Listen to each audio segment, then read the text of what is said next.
So we've had this fascinating series called My First Ramadan, and I've spoken to a whole range of people from South Africa to Denmark to the UK, and they've all had their amazing stories about what's it like when they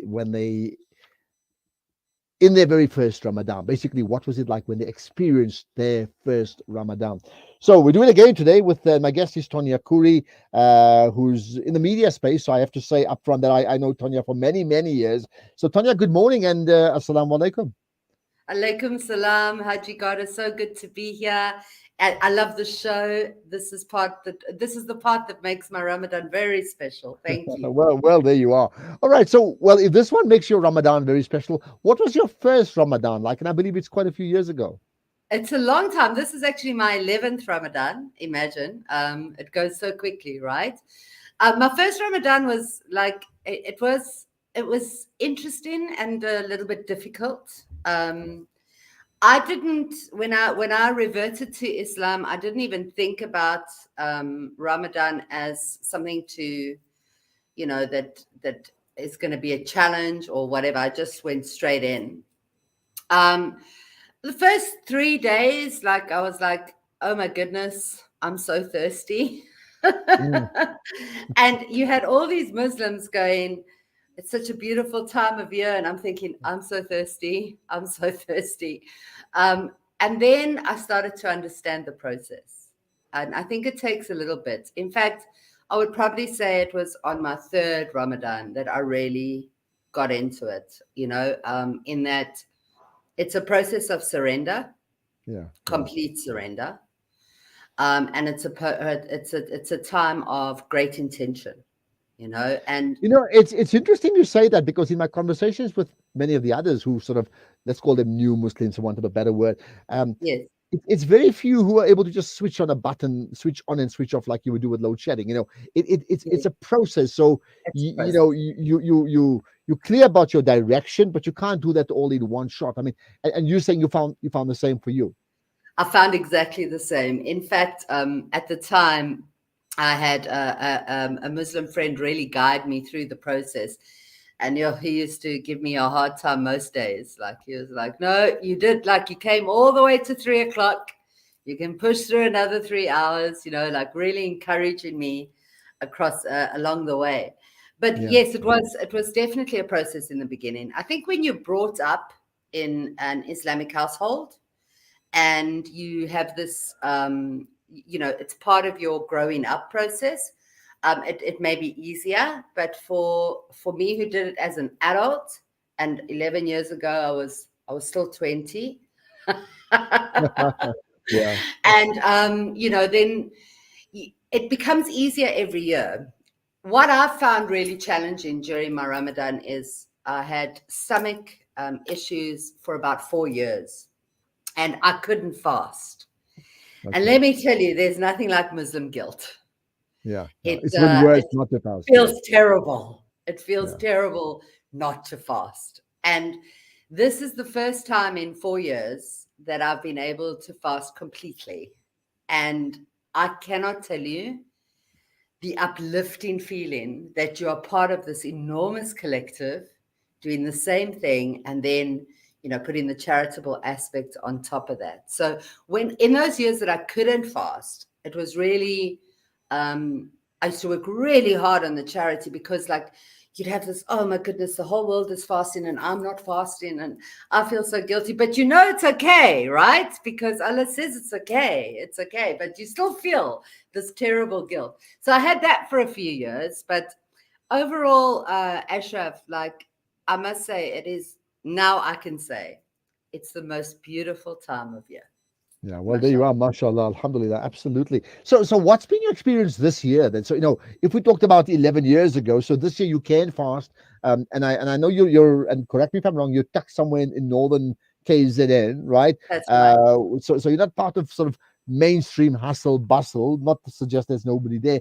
What's it like for you this year? I mean, what are the things that you do and you don't do? Ashraf, and what maybe one day you'll help me through this. We spoke earlier about coming to Johannesburg, so maybe there is a reason for me to come. Mm, I've never really had the Ramadan full experience. I've never had proper iftar. I've never had a proper Eid. And that's good. That's fine. I'm good with that. I would love to experience that collective breaking of fast. I live in a very remote part of KZN. There's about 4 people there, and that includes me and my mom. So I've never had that opportunity to enjoy breaking the fast together, to enjoy going to mosque together, to enjoy doing charity work together. Like I haven't had that opportunity. The only time I've had that opportunity is when the charity work kicks in. Then there are Muslims that I connect with, but again, we don't see, it's all telephonic and etc. So one day, inshallah, I'm going to have the biggest iftar and Eid party ever. And then invite us, inshallah. Perhaps, I mean, it raises an important issue, which is, I can't call you a new Muslim any longer because you've been I Muslim know. for many, I many feel years. like a new Muslim, though. But the fact is, you're in your own spaces. You're in a remote part of South Africa. Islam is very much a one-on-one with Allah, but also a communal relationship with Allah, and you don't have the communal aspect, right? How? I mean, what's the level of support, that you get or you need even now, considering that you're living in this virtual world? Yes, it's so true. I mean, in the beginning, I used to get a little bit sad that I wasn't part of that communal thing. But now I feel like it's a time for introspection. And like my iftar just consists of a meal with my mom, and when I have it, like I'm so grateful that I have that special time with mom, and that I can look inside and say, well, you did good today.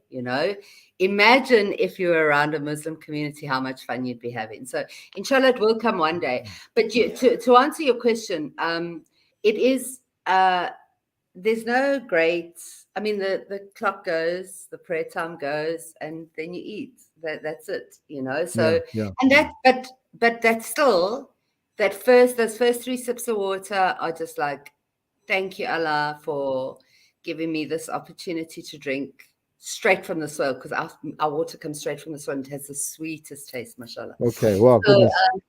yeah, it's very different to what other Muslims would experience, but I'm sure there are plenty people like me, plenty. Well, I mean, I think the point that I had a chat with Tonya Khoury yesterday, and he was the former bureau chief at Al Jazeera, besides the many other things that he's done. Yes. And of course, he probably embraced, I think, Islam in 1992, if I'm not mistaken.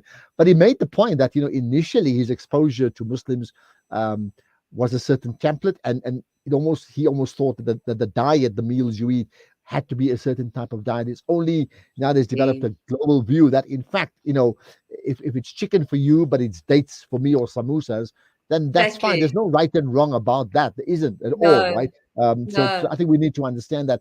But Tonya, here's the thing: how I'm sure people, an audience checking us out, saying like, okay, so we gather then Tonya was not Muslim before. What happened to her? I mean, what got you to embrace the Islamic faith? Sure. I was raised Roman Catholic, and it's pretty big jump. Catholicism for me, there was a lot that didn't make sense as I grew older. Specifically, things I couldn't understand was how God can die. That was one of the big questions I had. Also had this big question about evolution, like, how come we don't acknowledge evolution in the Christian faith? And then I did not quite understand the 3-in-1. So my journey with Catholicism sort of ended, I would say, maybe about 10 years post school, so maybe in my 20s. And then I started believing in the universe. Okay. And now when I look back, I think, which one? And, and then I met, I was in Doha on a transit, and I met a Muslim person that was very Western in dress and conversation, raised in Canada, and I always thought Muslims were terrorists. Like, I was very ignorant. I thought that they had a very bad reputation But in my. I must also tell you this as you continue talking. Uh, I need to remind people you actually come from a Middle Eastern background anyway, right? Just tell us about I that, and we'll get do. back I to the do. Canadian Muslim. Yeah, but Yeah, so my dad was Lebanese, so this is a very cool story. Like I shouldn't even exist actually. My dad was Lebanese, and his father, who read the Quran, and I must say probably believed in the Quran, right? But chose Catholicism when he came to South Africa, making him not black but white. absolutely. So Yeah, if yeah, my grandfather had chosen to be Muslim, he would have been considered a black person in South Africa, yeah, which meant that my dad wouldn't have been able to marry my mom. yeah, yeah, yeah. So because they had Catholicism, so I am here, mashallah. So there you go. So my dad was not white, but because of his religion, he was classified as white. Like apartheid was just something else, wasn't it? Yeah, So amazing. Yeah. so Okay, so let's get back yeah. to the Doha meeting. Yes. So in Doha, so I met this Western Muslim, and I started to talk, and we became friends over time. I started to learn that Islam is more about peace than it is about blowing things up, and I was like, okay, like, and then I was like, yeah, but women are underprivileged and women are treated so badly. And he was like, no, you're ignorant. Read again. Like, don't confuse culture with the Holy Quran. Like, go and find the verse and tell me. And so I had this journey, and it was a 6-year journey of questions. Like I questioned and I questioned, and then I started seeing these answers, these big answers that, everything comes from the sea, the planets are in orbit, all of this, how the gestation period of a child, and when the soul enters the embryo, like all that written 1400 years ago by a man who couldn't read and write, makes you sit up and Yeah, pay attention. So yeah, my journey to Islam was scientific. I yeah. came Okay. from a science background because I had all this knowledge in my head, and I was like, well, okay, but does it say that? And yes, it does. Yeah, And subhanallah, like every question I asked was answered with fact from yeah, science and fact from the Quran.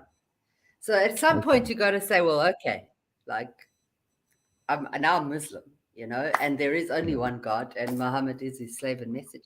So that is how I eventually reverted. It took 6 or 7 years yeah, after yeah. meeting a Western Muslim to understand my journey to get to where I am. Yeah. And I mean, I think that's the reality that again, there's no prototype of what a Muslim looks like and how a Muslim dresses and how No. they behave. I mean, there's a certain model that they should be following, but in practical terms, it can be very different. So perhaps the last thing Exactly. that to ask you, so having made that choice then on your own, you've almost come full circle. Whatever your father's background may or may not have been in Lebanon, as we know, Lebanon, a Yes. combination of people who are Muslim and Christian in a very Yes. small country, but a very volatile region in the world. Uh, how how are you feeling about your faith now, and what about the many people that you interact with who are not Muslim? And I think that could be the majority, because Yes. we sort of play in those same spaces, right? Yes. How do they respond to? Are they aware of your faith? How do they respond to that? Well, the first thing is, I must say, if my father was alive, I think he'd be Muslim today. Like, I Okay, think if yeah, we'd had a chat, because he had the same questions I had. So I think if Dad was alive, he'd be Muslim. So that's the first thing. The second thing is interacting with people. They often they're surprised when, because I don't wear hijab in my ordinary day to day. And so they don't expect me to be Muslim. So sometimes I've had people actually laugh and go, "Oh no, you're not, man." You know. yeah, yeah, yeah, yeah, And then I've got to say, yeah, but I am. Like Muslims don't have to look a certain way or walk in a certain way, or like those are all misconceptions. So I've never been met with vitriol, mashallah. I've often been met with surprise. Um, and um, and especially because I'm quite, like we said, we're in the media space. I've got a very loud voice, and like it's quite prominently outspoken in the media space.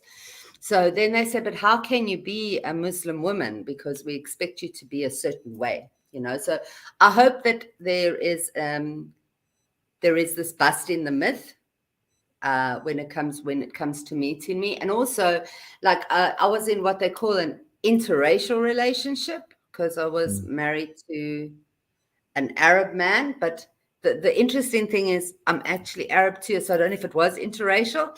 So there was a lot of that conversation about, oh, okay, so it was an interracial relation. Well, no, okay, was it? I don't know. Yes. So yeah, they've had all sorts of different reactions, but I must say none of them have been negative. None of them have been negative. Okay, fascinating. So as we end up now and looking forward to the future, and you're still in your relative splendid isolation in northern KZN, right? What's the one thing that you're reaching out for around the Islamic faith and how it impacts on you?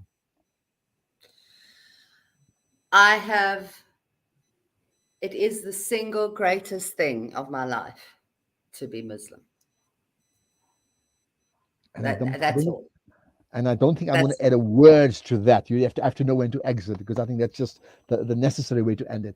Well, I'll tell you what, great sharing this time with us. Thank you for that, Tonya. And yeah, inshallah, when you finally get to Joburg once again after a long, long time, you know where to find us, and maybe vice versa when I finally get to the north. Inshallah. Shukran, Ashraf, and may your fast be easy, and Allah accept your sacrifices. And inshallah, we'll talk again over Eid. And so, absolutely. Thank you so much for that, Tonya Khoury. Yeah, fascinating story about her first Ramadan and her 11th Ramadan, which is now. That should inspire you. Let's get to champion spotting in a moment.